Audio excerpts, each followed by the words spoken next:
This video is about the first skill artists use when drawing, observing edges. If you want to see my overview of all 5 drawing skills, check out this video. The internet puts all this incredible artwork from all these amazing artists in front of you every day. And if you're like most people, you can't help comparing yourself to them. But that's the surest way to stop yourself before you even begin. To truly see your own progress, you can only compare yourself to yourself. Here's how. Before you start, you're going to do 3 drawings that show your current drawing ability. I know, I can feel the waves of panic and anxiety already. But this is why it's so important. After you've completed these drawing skill videos and exercises and practiced drawing consistently for a few months, you'll look back on these first drawings and will believe how well you can draw. These will be your beginning benchmark on your new journey as an artist. For the first one, draw a person from memory. The face, the whole person, it's up to you. The second one, hold your hand in front of you in any position you want except flat and draw it. For the third one, look at yourself in a mirror and draw a self-portrait. When you're done, don't stare at them and beat yourself up. Just take a deep breath, sign and date them, and put them in an envelope.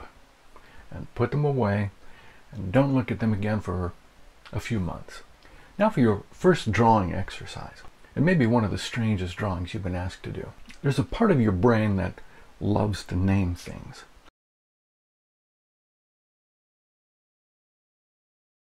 It's a bossy and confident know-it-all. But that gets in the way when you sit down to draw. When you draw, you slow your thinking down and look at something for a long time. That dominant side of your brain gets really annoyed and panicky. What are you doing?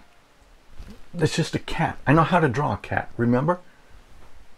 If you stay focused long enough, it only takes a few minutes actually, this dominant side of your brain finally gives up. Then you experience a feeling of calm and timelessness where you get in the zone. It's relaxing and peaceful. So here's the exercise. You're going to draw your hand very slowly without looking at the paper.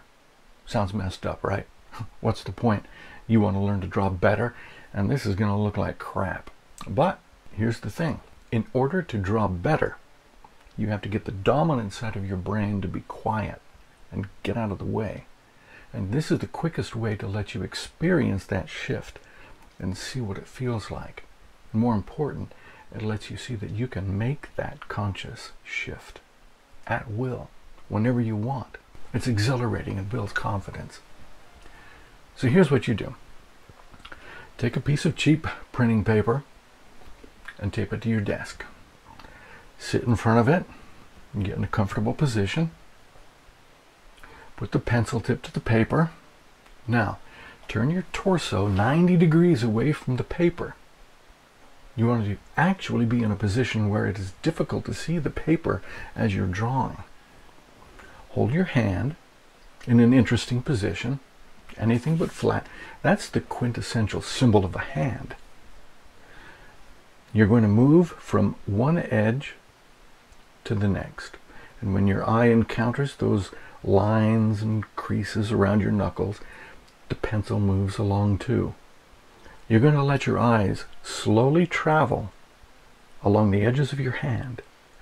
You will move the pencil slowly at the same speed as your eyes are moving. It's like they're locked in tandem. If your eyes move, so does your pencil. How slow is the right speed? Imagine a little inchworm moving along the edge of your hand. Just follow it. That's a good speed. Don't pick up the pencil. Keep it on the paper the whole time. If you follow some squiggly line in, follow it back out.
Your drawing probably won't look like your hand, and that's okay. Remember, the point wasn't to make a great drawing. It was to let you experience the mental shift into the artist's mode of drawing. This is a great exercise anytime you want to clear your mind and get in the mood to draw. You don't have to wait for inspiration. This lets you reach out and grab it anytime you want.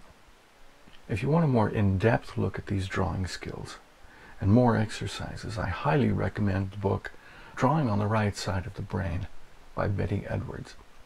These ideas aren't exclusive to this book. They've been around for many years.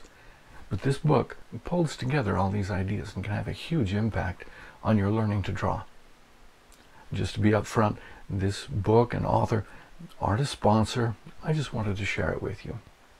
On my channel, my videos cover resources, inspiration, and tutorials for artists. Like and subscribe, and I'll let you know when new videos are available. Thanks for watching.